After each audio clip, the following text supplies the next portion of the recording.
We have a lot of new listeners here on the podcast, so I thought this would be a good opportunity to reintroduce one of the core themes of the work behind She Leads, which is feminine leadership. So for the purpose of this episode, I want to really explore what it means to lead and succeed as a woman. Now, coaching and leadership and women's success, these things have traditionally existed against a very masculine backdrop, one that's quite linear, it's very goal-driven, and this approach is often very disconnected from how women naturally operate and thrive and succeed. Now, this approach, it doesn't often work for us. It can lead to burnout, self-doubt, feeling like we have to harden ourselves or sacrifice ourselves and our energy just to get ahead.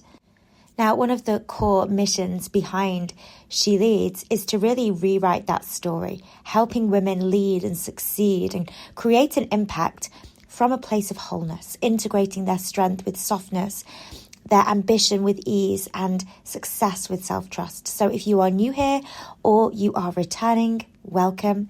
You are in the right place. Let's dive in. Welcome to the She Leads podcast, a space that empowers women like you to build success in a way that feels authentic, energizing, and aligned with who you really are. In a world that tries to convince us that success means hustling harder and following everyone else's rules, we're here to rewrite the script. This is about success that feels nourishing, not depleting. Success that brings the fulfillment, impact, and recognition you deserve, whilst ultimately giving you the financial power to create the future you want and inspire meaningful change in the world around you. Make sure to hit the follow button so that you never miss an episode, and come and say hello on Instagram. You can find us at she_leads.academy. Let's dive in. For so long, I believed that success was something you forced into existence.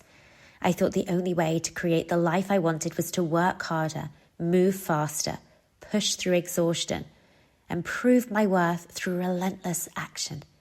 I equated success with hustle, believing if I could just do more, I would finally arrive. And then I did arrive. I arrived at a major milestone in my business. My business had grown significantly, but deep down, something felt off. And it felt like the more I was forcing things, the more disconnected I had actually become from myself. On paper, yes, I was successful, but deep down, I felt like something was missing. And I felt like I didn't have the energy to continue on that trajectory of growth. Up until now, I had been silencing the exhaustion in my body. I was telling myself that if I slowed down, I would fall behind. Now, for a long time, I'd been so far in my masculine energy that this was the only way I knew how to succeed. I valued logic over feeling. I valued action over presence. I controlled things rather than just going with the flow. And then it got to a point where I felt like I couldn't keep up. My body couldn't keep up with the pace I was demanding of it. And I was not just exhausted physically, but also emotionally. I wanted to continue with my big ambitions and growth, and I wanted to succeed, but I knew that there needed to be another way. I needed to lead differently. I needed to lead myself differently, but I also needed to lead others differently. And I didn't need to work harder. But at that point, working hard was all I knew. It was at this point that I started to explore more the work of feminine energy and feminine leadership. This work is now one of the core philosophies of Talia. And when I say leadership, I don't necessarily mean just leading others. I mean how you lead yourself through life, how you show up for life, how you show up for your work, how you show up for your relationships, how you show up for anything you do.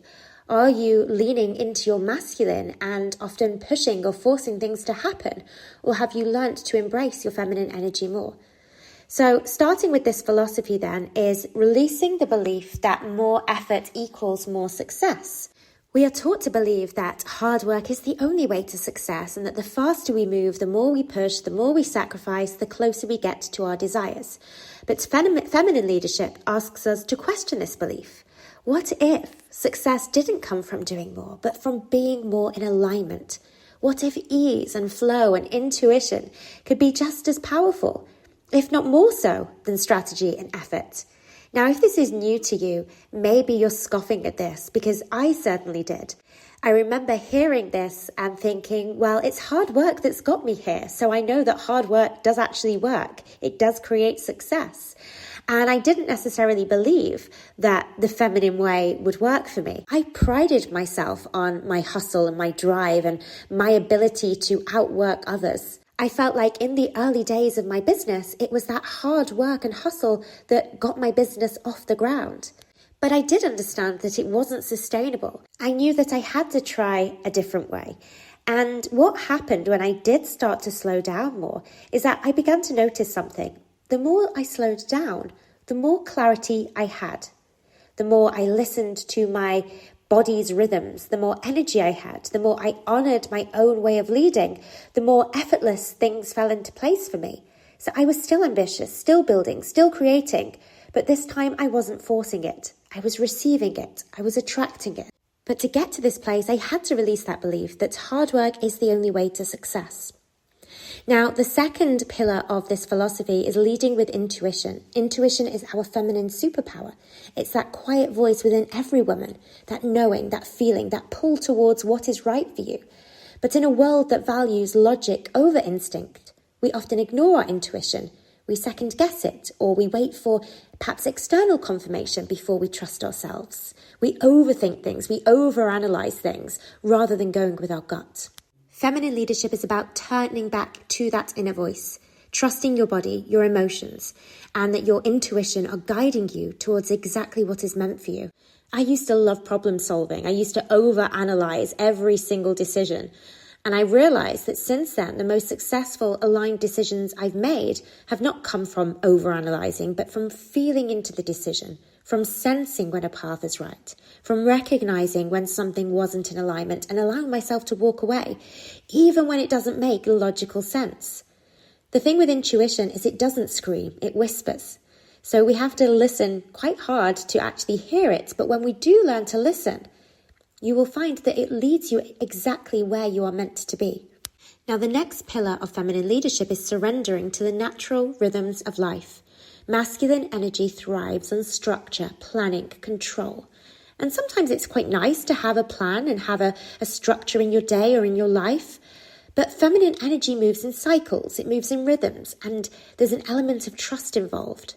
Now, this isn't to say one is better than the other, but so often we're so in our masculine that we don't allow for these cycles and rhythms and surrender to really lead the way. So learning to surrender to life's natural flow is one of the greatest lessons of feminine leadership. We have to recognize the different seasons in our life. There is time for movement and there is time for stillness. There's time for expansion and a time for integration, a time for action and a time for rest. When we start to honor these rhythms, rather than forcing against them, we move through life with more grace, more ease, and more trust. Surrender does not mean inaction. It means trusting that you do not need to grip so tightly. It means knowing that what is meant for you is already on its way. It means leaning back, softening, and allowing life to meet you halfway. The next pillar of this philosophy is recognizing the power of duality, strength and softness. For years, I thought I had to be tough to lead or to get what I wanted in life. I believed that success required almost a hardened exterior. I've worked with a lot of women in the corporate space who are very high up in their careers, and something that's a common theme is this idea that being kind or perhaps even being vulnerable, it means weakness. If you're setting boundaries, it means that you're being difficult, and that softness can actually mean you're less respected.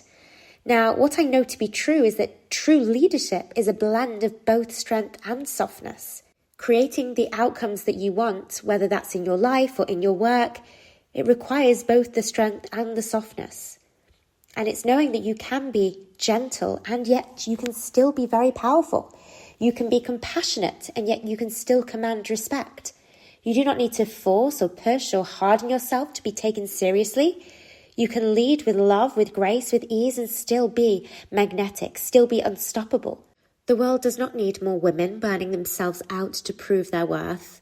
It needs more women to lead from a place of compassion, who know that their softness is a gift, not a weakness. Now, the next pillar is finding your unique balance of both the feminine and the masculine. Embracing your feminine energy is not about rejecting your masculine, it's about finding the balance between the both.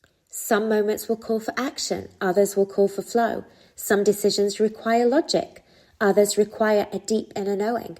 Feminine leadership is about blending both energies in a way that feels aligned for you. So for me, this has meant allowing myself to slow down without the guilt, to trust that I do not have to be in constant motion to be successful, to know that sometimes the most powerful thing I can do is simply be.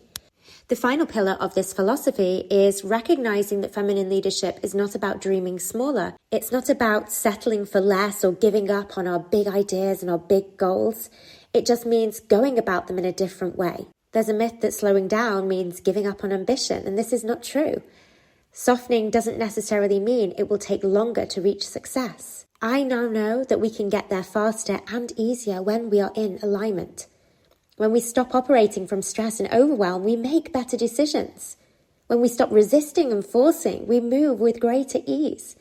When we honor our feminine energy, we become magnetic. We attract the right opportunities, the right people, the right success without the need to constantly prove ourselves.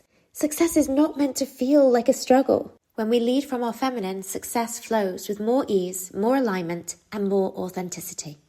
If today's episode lit something up in you and you are ready to build a coaching business that not only changes lives but creates the income and freedom you deserve, then right now you can request a free trial of our She Leads Academy coach training. To get your free trial, just head over to Instagram and visit us at she_leads.academy. You will find the link to the free trial in our bio.